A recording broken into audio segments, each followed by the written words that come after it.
पार्वती का पिता के घर में सत्कार, महादेव जी की नट लीला का चमत्कार, उनका मेना आदि से पार्वती को मांगना और माता पिता के इनकार करने पर अंतर्ध्यान हो जाना।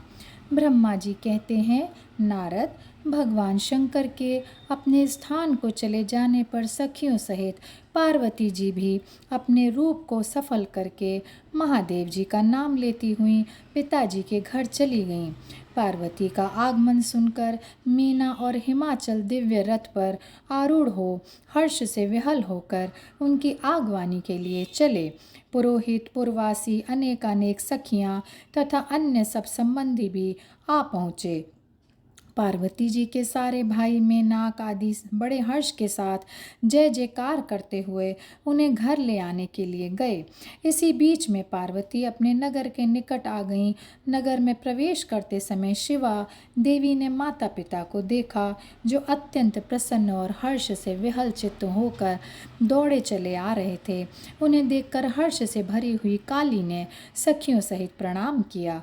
माता पिता ने पूर्ण रूप से आशीर्वाद दे पुत्री को छाती से लगा लिया और कहा, ओ मेरी बच्ची, ऐसा कहकर प्रेम से विहल होकर रोने लगे। तत्पश्चात अपने घर की दूसरी स्त्रियों तथा भाभियों ने भी बड़ी प्रसन्नता के साथ प्रेम पूर्वक उन्हें भुजाओं में भरकर भेंटा। देवी, तुमने अपने कुल का उद्धार करने वाले उत्तम कार्य को अच्छी तरह सिद्ध किया है।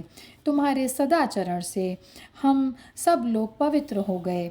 ऐसा कहकर सब लोग हर्ष के साथ पार्वती जी की भूरी भूरी प्रशंसा करते हुए उन्हें प्रणाम करने लगे। लोगों ने चंदन और सुंदर फूलों से शिवा देवी का सानंद पूजन किया। उस अवसर पर विमान पर बैठे हुए देवताओं ने पार्वती जी को नमस्कार करके उन पर फूलों की वर्षा करते हुए स्तुति की। नारद, उस समय तुम्हें भी एक सुंदर रथ पर बिठाकर ब्राह्मण आदि सब लोग नगर में ले गए। फिर ब्राह्मणों, सखियों तथा दूसरी स्त्रियों ने बड़े आदर के साथ शिवा का घर के भीतर प्रवेश कराया। स्त्रियों ने उनके ऊपर बहुत सी वस्तुएं निछावर की। ब्राह्मणों ने आशीर्वाद दिए। मुनीश्वर, पिता हिमवान और माता मेना को बड़ी प्रसन्नता हुई। उन्होंने अपने गृहस्थ आश्रम को सफल माना और यह अनुभव किया कि कुपुत्र की अपेक्षा सुपुत्री ही श्रेष्ठ है। गिरिराज ने ब्राह्मणों और वंदीजनों को धन दिया और ब्राह्मणों से मंगल पाठ करवाया।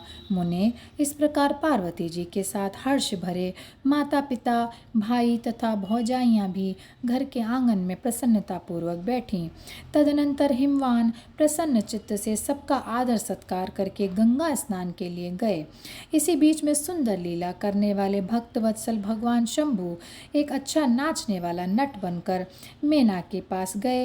उन्होंने बाएं हाथ में सींग और दाहिने हाथ में डमरू ले रखा था। पीठ पर कथरी रख छोड़ी थी। लाल वस्त्र पहने वे भगवान रुद्र नाच और गान में अपनी निपुणता का परिचय दे रहे थे। सुंदर नट का रूप धारण किए हुए भगवान शिव ने मेना के पास बैठी हुई स्त्रियों की टोली के समीप सुंदर नृत्य किया और अत्यंत मनोहर नाना प्रकार के गीत गाए। उन्होंने वहां सुंदर ध्वनि करने वाले श्रृंग और डमरू को भी बजाया तथा नाना प्रकार की बड़ी मनोहारिणी लीला की। नटराज की उस लीला को देखने के लिए नगर के सभी स्त्री पुरुष एवं बालक और वृद्ध भी सहसा वहां आ पहुंचे। उन्हें उस सुमधुर गीत को सुनकर, उस मनोहर उत्तम नृत्य को देखकर वहां आए हुए सब लोग तत्काल मोहित हो गए। मीना भी मोही गईं। उधर पार्वती जी ने अपने हृदय में भगवान शंकर का साक्षात दर्शन किया। वे त्रिशूल आदि चिन्ह धारण किए अत्यंत सुंदर दिखाई देते थे। उनका सारा अंग विभूति से विभूषित था। वे हड्डियों की माला से अलंकृत थे। उनका मुख सूर्य, चंद्र एवं अग्नि रूप 3 नेत्रों से उद्वासित था। उन्होंने नाग का यज्ञोपवीत धारण किया था। उनके उस सुरम्य रूप को देखकर दुर्गा प्रेमावेश से मूर्छित हो गईं। गौरवर्ण विभूषित दीनबंधु, दया सिंधु और सर्वथा मनोहर महेश्वर पार्वती से कह रहे थे कि वर मांगो। अपने हृदय में विराजमान महादेव जी को इस रूप में देखकर पार्वती देवी ने उन्हें प्रणाम किया और मन ही मन यह वर मांगा कि आप मेरे पति हो जाइए। प्रीति युक्त हृदय से शिवा को वैसा कल्याणकारी वर देकर वे पुनः अंतर्ध्यान हो गए और वहाँ पूर्ववत भिक्षा मांगने वाला नट बनकर उत्तम नृत्य करने लगे। उस समय मीना सोने की थाली में रखे हुए बहुत से सुंदर रत्न लेकर उन्हें प्रसन्नतापूर्वक देने के लिए गईं। उनका वह ऐश्वर्य देखकर भगवान शंकर मन ही मन बड़े प्रसन्न हुए, परंतु उन्होंने उन रत्नों को स्वीकार नहीं किया। वे भिक्षा में उनकी पुत्री शिवा को ही मांगने लगे और पुनः कौतुकवश सुंदर नृत्य एवं गान करके को उद्यत हुए। मीना उस भिक्षुक नट की बात सुनकर अत्यंत कुपित हो उठी और उसे डांटने फटकारने लगी। उनके मन में उसे बाहर निकाल देने की इच्छा हुई। इसी बीच में गिरिराज हिमवान गंगा जी से नहाकर लौट आए। उन्होंने अपने सामने उस नराकार भिक्षुक को आंगन में खड़ा देखा। मीना के मुख से सारी बातें सुनकर उनको भी बड़ा क्रोध हुआ।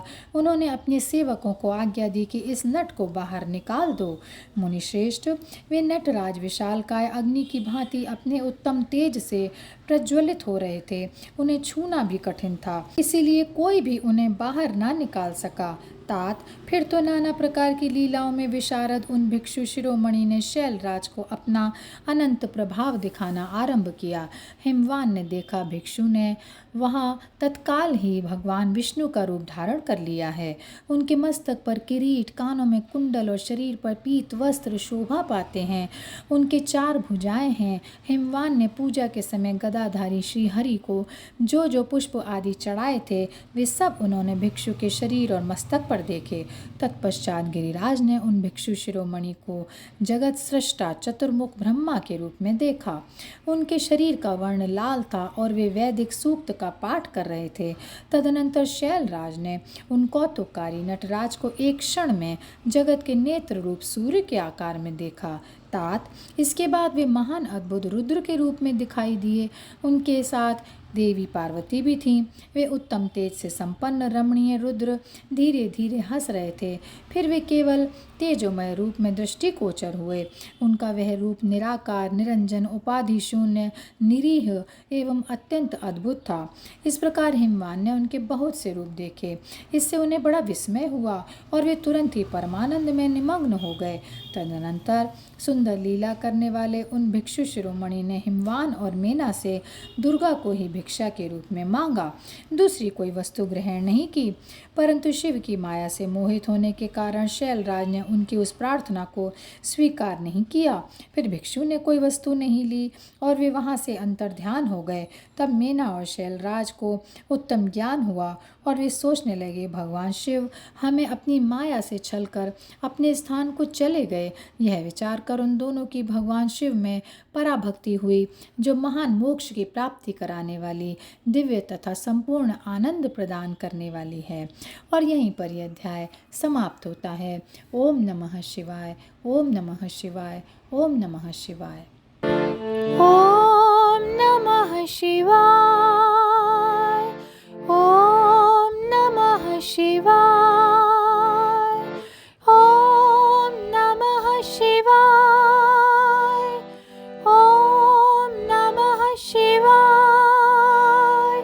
ओम नमः शिवाय, ओम नमः शिवाय, नमः शिवाय, नमः शिवाय, नमः शिवाय।